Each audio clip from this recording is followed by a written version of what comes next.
Good morning बच्चों, मैं जितेंद्र कुमार शर्मा स्वागत करता हूं आपका आज की कक्षा में बच्चों हम पढ़ने वाले हैं कक्षा 3 की पर्यावरण अध्ययन की पुस्तक अपना परिवेश का 14वां अध्याय, जिसका नाम है आओ मेरे घर। और प्यारे बच्चों, इस पाठ के पिछले 5 भागों का अध्ययन हम कर चुके हैं, जहां हमने जाना था घर के बारे में कि घर होता क्या है, अलग अलग प्रकार के जो घर हैं उनकी समझ हमने बना ली थी। साथ ही साथ बच्चों हम गए थे राकेश के घर पर, जहां हमने ये जाना था कि घर में कौन कौन से भाग होते हैं, यानी शयन कक्ष का होगा, अतिथियों के लिए कौन सा कक्ष होता है, शौचालय और जो बाथरूम है, स्नान घर है, वो कहाँ स्थापित होते हैं, इनका क्या उपयोग है।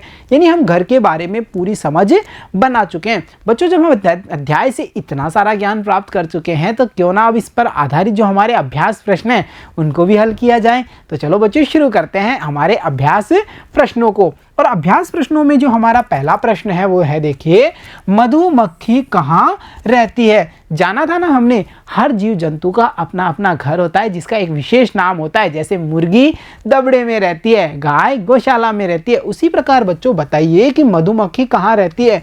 क्या मधुमक्खी बिल में रहती है, या घोंसले में रहती है, या फिर छत्ते में रहती है, या फिर घर में रहती है। तो बच्चों हम यहाँ समझ पा रहे हैं कि जो मधुमक्खी है वो कहाँ रहती है, वो रहती है छत्ते में। और जो हमारा विकल्प ब है उसका चयन हम यहाँ पर कर लेंगे क्योंकि ये बिल्कुल सही है। तो चलो अब चलते हैं अगले प्रश्न पे।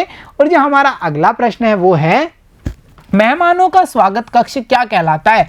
बच्चों, जब हम राकेश के घर गए थे तो हमने जाना था कि अतिथि यानी मेहमानों के लिए एक कक्ष का निर्धारण किया गया है और इसे कहा जाता है बैठक कक्ष। क्या आंगन नहीं, रसोई घर नहीं, शयन कक्ष नहीं, ये तो होता है बैठक कक्ष। यानी जो विकल्प ए है वो हमारा सही विकल्प है, उसका चयन हमने यहाँ पर कर लिया है। तो चलो अब देखते हैं आज का हमारा अगला प्रश्न। और हमारा अगला प्रश्न है, गौशाला में किसे रखा जाता है। क्या गौशाला में गधे को रखा जाता है, गाय को रखा जाता है, कुत्तों को रखा जाता है, या फिर बंदरों को रखा जाता है। तो बच्चों हमने जाना था गौशाला वह स्थान है जहाँ पर किसको रखा जाता है, गायों को रखा जाता है। तो हमारा विकल्प वह बिल्कुल सही होगा और हमने विकल्प वह का यहाँ पर चयन कर लिया कि गौशाला में गायों को रखा जाता है। तो चलो अब देखते हैं आज का अगला प्रश्न। और जो हमारा अगला प्रश्न है वो है, निम्न में से कौन सा अस्थायी आवास है। अस्थायी आवास वह होता है जो स्थायी नहीं होता, कुछ समय के लिए बनाया जाता है, जिसमें किसी प्रकार की सामग्री यानी स्थायी सामग्री का प्रयोग नहीं किया जाता। ये बात हम अध्याय में जान चुके थे। बच्चों यहाँ पर कुछ आवासों के प्रकारों के नाम यहाँ दिए गए हैं, निम्न में से कौन सा अस्थायी आवास है वो हमें बताना है। क्या घर को हम अस्थायी आवास कहते हैं, झोपड़ी को कहते हैं, या फिर बहुमंजिला इमारतों को, या फिर तंबू को। तो देखिए बच्चों, घर, झोपड़ी और जो बहुमंजिला इमारतें हैं ये स्थायी आवास होते हैं, जबकि जो तंबू या टेंट होता है वो क्या होता है, अस्थायी आवास। यानी विकल्प द का चयन हम यहाँ पर करेंगे और हम कह सकते हैं तंबू एक अस्थायी आवास का उदाहरण है। तो चलो अब देखते हैं आज का अगला प्रश्न। और जो हमारा अगला प्रश्न है वो है, पक्षी कहाँ रहते हैं। और पक्षी भी अपने घर बनाते हैं रहने के लिए, जिन्हें हम किस नाम से जानते हैं।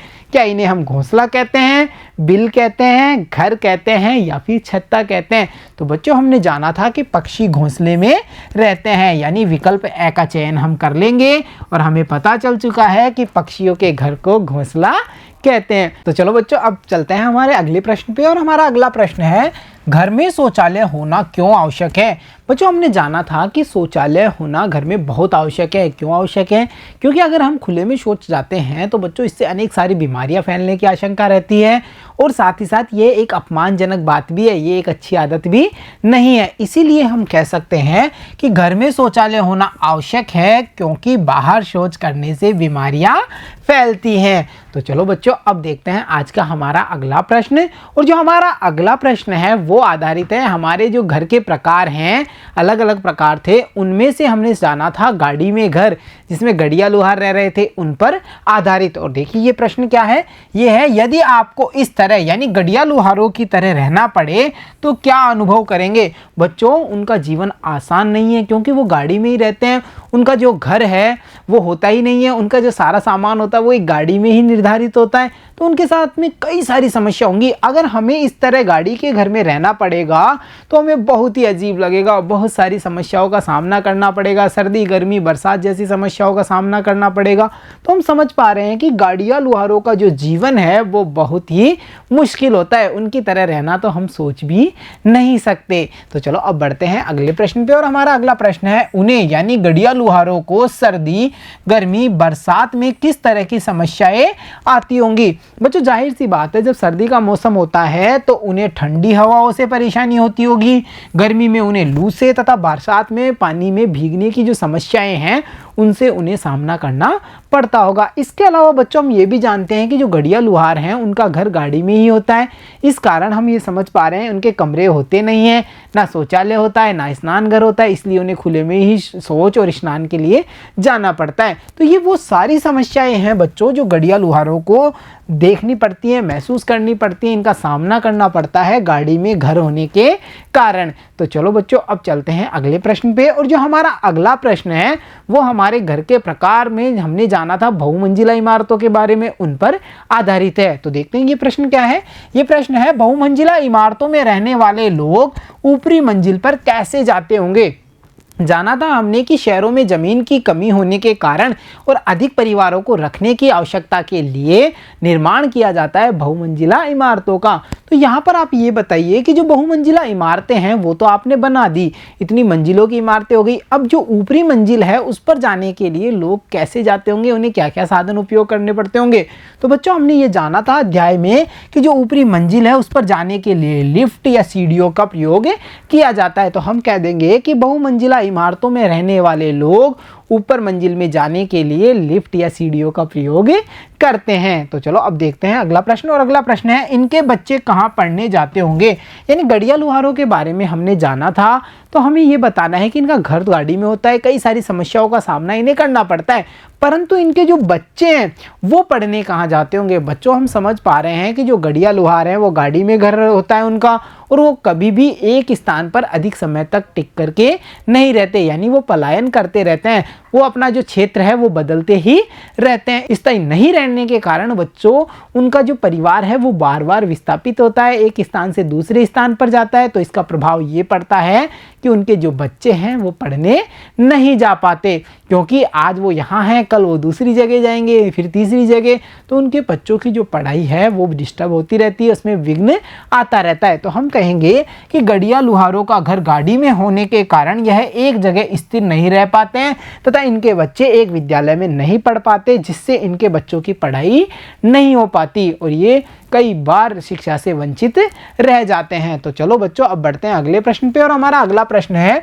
बहुमंजिला में रहने वाले लोगों को कौन कौन सी कठिनाइयों का सामना करना पड़ता होगा। बच्चों जहां बहुमंजिला इमारतों में रहने का फ़ायदा ये है कि अनेक सारे परिवार वहां रहते हैं, कई सारे संस्कृतियों के लोग रहते हैं, आपस में एक दूसरे की सहयोग करते हैं, सुरक्षा के कारणों से भी बहुमंजिला इमारतों में रहना बहुत आसान होता है क्योंकि इतने सारे परिवार साथ में रहते हैं।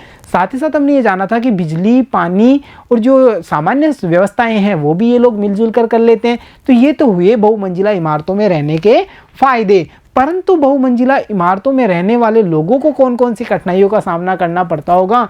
बच्चों जैसे सामान को ऊपर नीचे ले जाने में उन्हें बार बार काफ़ी मशक्क़त करनी होगी, जैसे ऊपरी मंजिल पर अगर कोई सामान पहुंचाना है भारी सामान तो कितनी तकलीफ होती होगी, और अगर ऊपरी की मंजिल से सामान नीचे उतारना है तो भी काफ़ी तकलीफ होती होगी ना। तो हम कह सकते हैं कि बहुमंजिला इमारतों में रहने वाले लोगों को ऊपर चढ़ने उतरने में बहुत कठिनाई होती होगी, साथ ही बाहर से सामान लाने व घर से बाहर सामान ले जाने में भी इन्हें कठिनाई होती होगी। तो ये वो समस्याएं हैं जो बहुमंजिला इमारतों में रहने वाले लोगों के सामने आती हैं। तो चलो अब देखते हैं अगला प्रश्न, और हमारा अगला प्रश्न है मकानों की छतें ढालू क्यों बनाई जाती हैं। बच्चों जाना था ना हमने जो मकान है उनकी छतें ढालू बनाई जाती हैं क्योंकि जो बारिश का पानी है वो उन पर ठहर ना सके और छत को कोई प्रकार का नुकसान ना हो सके, इसीलिए बरसात का पानी छतों पर जमा न हो, इसीलिए या इस बात को ध्यान में रख करके जो मकान हैं उनकी छतें कैसी बनाई जाएंगी, उनकी छतों का निर्माण किया जाता है ढलवा या ढालू रूप में।